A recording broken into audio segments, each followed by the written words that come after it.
For Wes and Jeff studying the nurse sharks of the Florida Keys, their patience has paid off. The information they have gathered about the mating behaviour of these animals will be vital to their future conservation.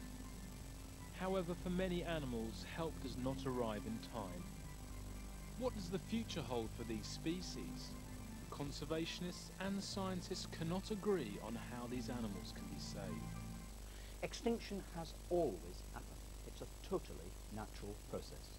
It's only in the later part of the 20th century that we've developed the idea that all animals and plants should have a right to survive at all costs. The idea that if they were dying out in the wild anyway, you should capture the last few and breed them, I think was really just a stopgap idea. There have been a number of projects that have successfully returned captive bred large cats to the wild.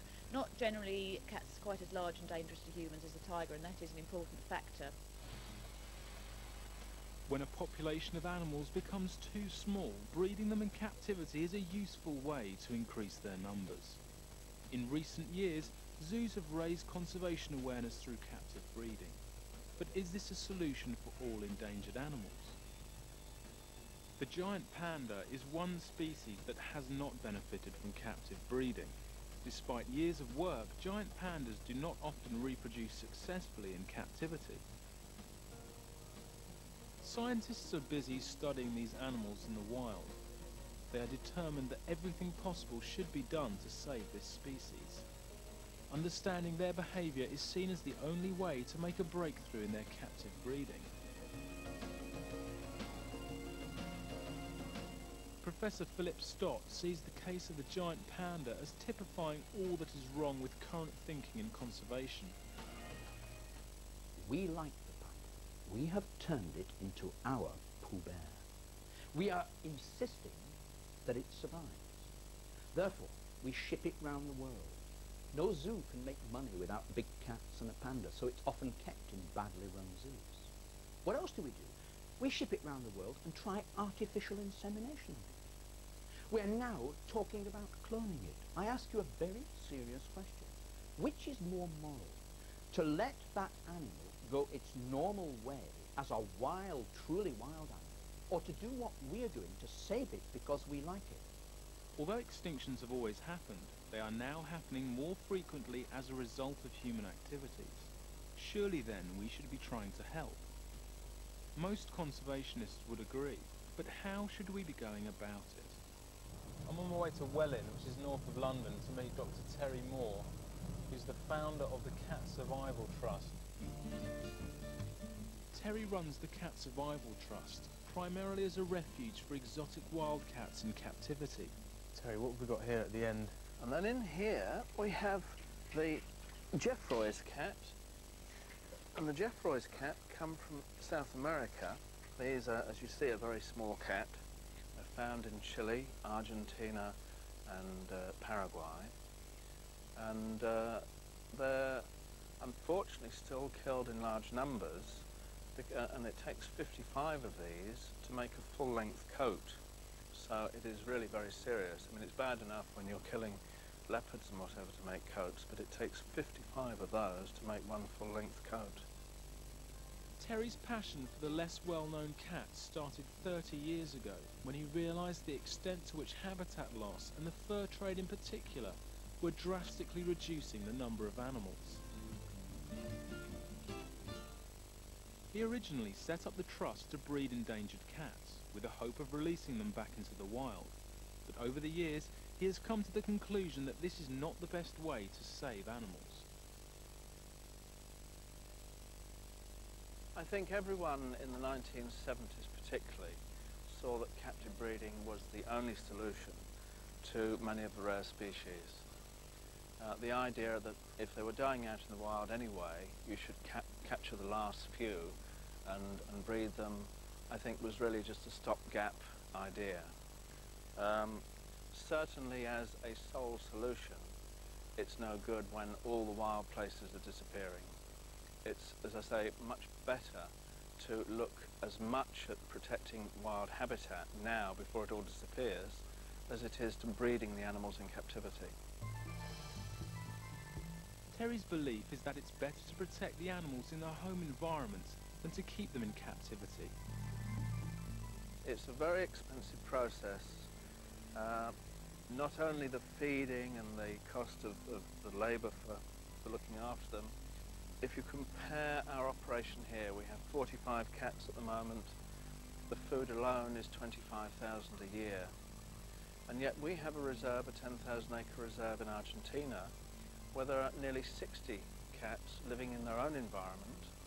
And the cost of the ranger and the bits and pieces each year only amounts to £25,000 a year.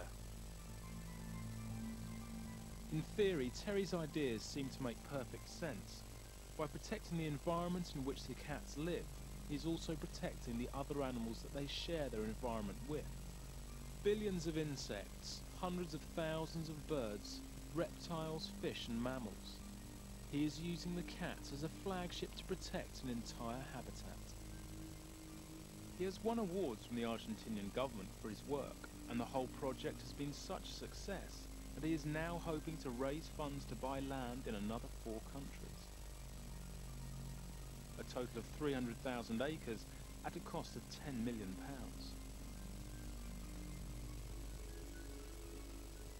The economics of breeding these in captivity to reintroduce them into the wild doesn't make any sense either. Because if you were to take this cat back to Nepal, for instance, the cost of the airfare, the cost of building an enclosure, because you'd have to keep it in quarantine for 6 months to make sure it acclimatized to the local diseases. You then have to radio collar it for another 6 months to see how it survived out in the wild. And that process on average will cost you about £30,000 for one cat.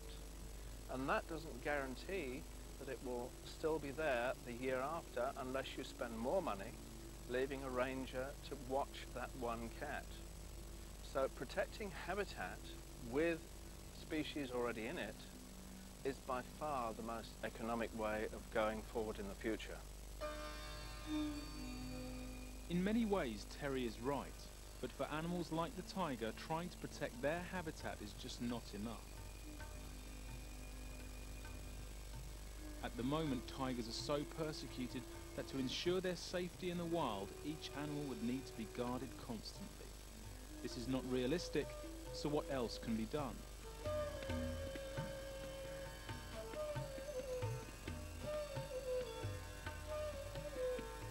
Sarah Christie at London Zoo runs the stud book for tigers, in which a record is kept of the family trees of all captive animals. Unlike Terry, she believes that the only way to save this cat in the long term is to breed a captive population. There's 4 major contributions that we can make this way, I think, and they are the genetic lifeboat, which is conserving the genes of the species until such time as it might be possible to put them back. The education and awareness raising angle, as 600 million people a year go to zoos, that's way more than go to football matches. There's fundraising, which tigers are actually particularly suitable for, very high profile animal, and we've been pretty successful in raising money from both ESSO and Exxon to help with tiger conservation. And finally, there's gathering of information, veterinary information, for instance, that enables you to successfully relocate or radio collar an animal in the wild. And to do all 4 of these things into the future, we have to manage the population. We have to be sure that we can maintain our population over time without having to go and take more tigers or whatever it might be from the wild. And to do that, you need a proper managed programme, proper central records. But breeding animals in zoos requires as much thought and planning as breeding dogs for shows or horses for racing. If you're going to maintain a population of tigers or anything else in zoos in the long term, you can't just let tigers breed with whichever tiger happens to be close to hand. We need to try and make sure we've got about the same amount of genes from every original wild-caught tiger that came in, and most of them came in decades ago, so they've been long dead and we're now working with their offspring. So we've got a software package that analyses the family trees of the whole population and works out firstly which tigers contain genes that could do with being spread around a bit more, which ones aren't very well represented, and also does me a nice table of which ones are related to which. With less than 7,000 tigers left in the wild, surely the best thing to do is breed as many as you can. You would think, yeah, more tigers, let's have more tigers in the world. Unfortunately, it's not as simple as that. The enclosure here is not small, it wasn't cheap to build, and that's the same for any large mammal enclosure, in particular a large cat enclosure where you have to be secure as well as making it comfortable for the animals. So each zoo's really only got the capacity to hold one pair of tigers and their offspring.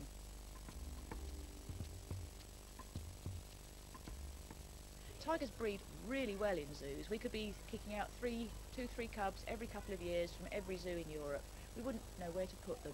We have tigers coming out of our ears. So we do have to keep the birth rate down, and it's usually about 10 to 20 zoos throughout all of Europe for each kind of tiger that I ask to breed each year. And that produces enough animals to keep the population steady. And also, if we pick the right tigers, it's also helping to get the genetic diversity right so that we can carry on doing the education, the fundraising and the information collection while still maintaining the genetic lifeboat over at least the next 100 years. Sarah is managing this captive population in the hope that in the future these animals can be released. Each year more of the tiger's habitat is destroyed to make way for humans, so where would she release them? But a lack of space is only part of the difficulty. There are practical problems with releasing large solitary carnivores such as the tiger. The majority of people cannot see how such a release program could ever work, but Sarah has a plan, in theory at least. What I would do is take zoo tigers and build big enclosures in the habitat where we're going to release, very large enclosures, put the pair of tigers in there, maybe if there was the money, a couple of video cameras to keep an eye on them, don't send the humans anywhere near it. Let them give birth to a litter there, bring them up in this natural habitat conditions, chuck a live deer or pig over the fence a couple of times a week. Hard on the deer or pig, I know, but you know, that's nature for you. And that way the adults would pretty soon learn to bring down the deer or pig in that confined space, and the cubs would grow up learning, and like any other kind of animal, they learn best when they're young. So when the cubs are about 2 years old, then you would have a situation where you've got two tigers that are pretty good at killing, really not familiar with humans at all. You would then go in there with a veterinary team, anaesthetise the lot, put radio collars on the cubs, take the parents away, breach the fence, veterinary check, make sure they're healthy, maybe give them some jabs, and then let the cubs just move out on their own, tracking them all the time with the radio collars to make sure they don't get into trouble. But is this realistic? There have been a number of projects that have successfully returned captive bred large cats to the wild. Not generally cats quite as large and dangerous to humans as the tiger, and that is an important factor. But it has been shown with the Texas Panther project and European lynx that captive bred animals can quite easily learn to kill. That's pretty much hardwired, the basic killing behaviour, and learn how to get around in their environment.